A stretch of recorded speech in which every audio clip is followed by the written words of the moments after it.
Also, everybody says in the comments, Project 2025, didn't you read that? That's his platform. Hey, Skylar, my name's Will Westmoreland, and I'm a farmer down in southwest Missouri. And I just wanted to reach out to you and tell you that I am not an FAFO kind of guy. We probably disagree with each other on everything political, but there's a very specific reason why people are getting upset with you. And I wanted to explain that to you if you'd be willing to listen to an older guy kind of walk you through the process. Now, I'm not an FAFO guy because I know what's going to happen to poor people, the elderly, children, single moms, and over 250 million people every night around the world that go to bed hungry if the American farmer and rancher is run out of business because of Trump's policies. And that's what I want to explain to you tonight if you'll listen to me. I also wanted to let you know I sent you a private message. And if you ever want to get on the phone and you want to talk about the issues that Trump is forwarding that are bad for agriculture, I'd be willing to do that, and I'd be willing to listen to your arguments as well.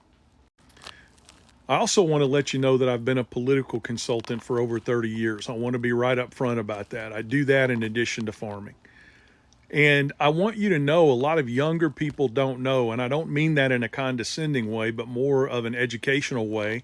A lot of younger people don't know that right-wing talk radio and news, the pundits, the talking heads, and right-wing talk radio, etc., have been working for over 40 years to develop in rural people exactly the kinds of ideas that you have in your head, that all politicians are crooks, that they're all the same, that you can't trust traditional media, that anything you hear that comes out of Washington, D.C. or New York or the New York Times or CBS News, that it's all a lie. And they did this on purpose, and they started with Ronald Reagan. We used to have what's called a fairness doctrine in this country, where if you were a radio station or a television station and you were using the public airwaves to present a message, we had a fairness doctrine where you were required by law to share the other side of the story. And President Ronald Reagan, who was president when I was in high school and a little bit younger than that, had the fairness doctrine eliminated. He had it taken out of the books. And there was a specific reason for that. It was designed so that organizations like Fox News and right-wing talk radio could start spreading the lie that all mainstream media was bad. Now, this was during the time of Walter Cronkite and Dan Rather, all the other news heads that we had out there that were highly respected. But it was a strategy to make it so that the airwaves no longer had to present an unbiased case. And then these right-wing media sources like Rush Limbaugh and Fox News, etc., began pouring it on to rural America. You can't trust politicians. You can't trust the news. And what they did is they focused on destroying the trust in these institutions so that they could replace it with another institution. And they did that. They replaced it with Fox News. They replaced it with right-wing talk radio.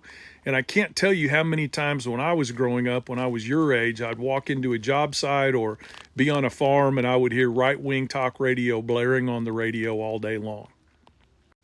And then after they had destroyed our faith in media institutions in rural America, they then turned their guns toward the government itself. And they began building in us a distrust of government organizations. And Skylar, here's the facts, okay? You can look this up on your own, but these are the facts. Rural America uses more welfare than the blue cities do. Rural America needs more help feeding our children. We need more help keeping our hospitals open.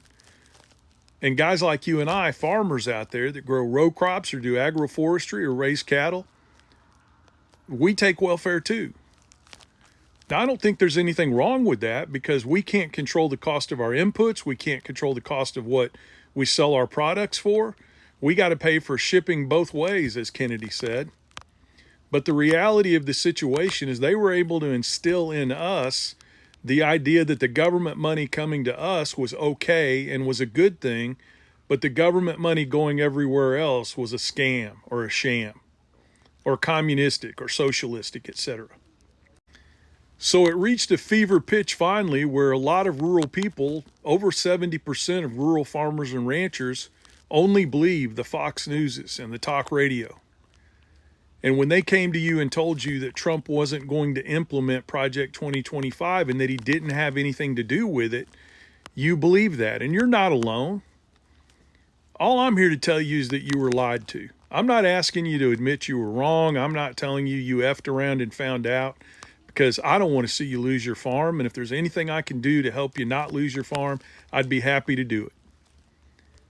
But in the distrust that you built up for government over time, and due to the fact that you didn't think mainstream media was reliable anymore, and you began listening to the news sources that tried to convince you every day that Project 2025 was not a Trump deal, even though many, many people on his campaign worked for Project 2025, they put it together, they helped write it. There was an entire section on agriculture.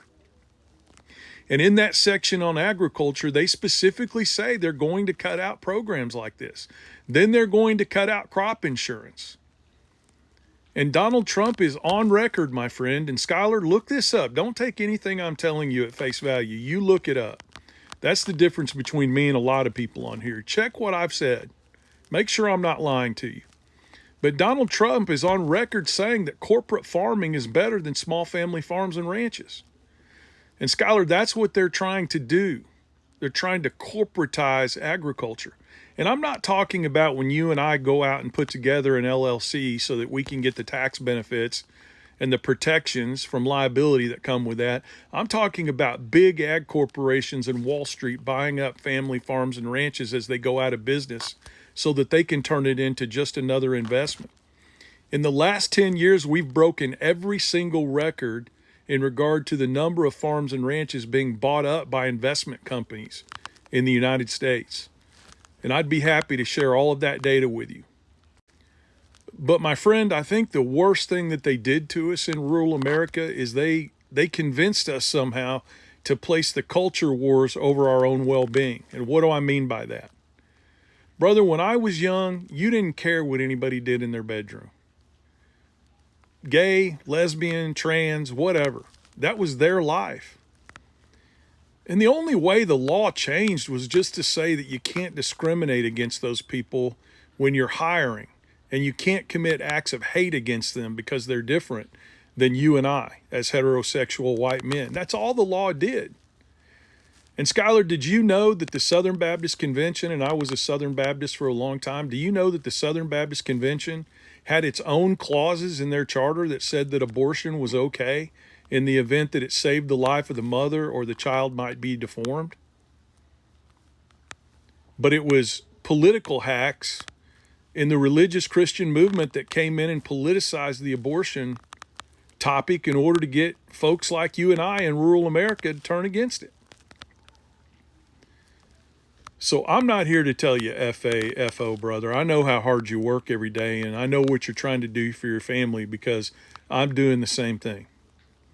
And you may listen to what I have to say, and you may just think this is the most ridiculous thing I've ever heard. But I hope you'll listen to it with an open mind, and I hope you'll double check and research what I've told you. Because the truth of the matter is we've been lied to. So at this stage, I'm not even asking you to say you were wrong. I'm just asking you to admit that you were lied to. Trump was forwarding Project 2025. He just hired the guy to oversee cost and contracts in the federal government that wrote Project 2025. We were lied to, my friend.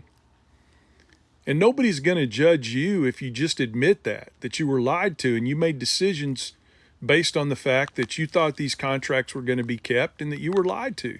And then the next step is get involved with us to fight back. It doesn't make you a Democrat. It doesn't make you a turncoat. It just means you see wrong when it occurs and you fight back against it. Anyway, I hope that makes sense, and have a great day.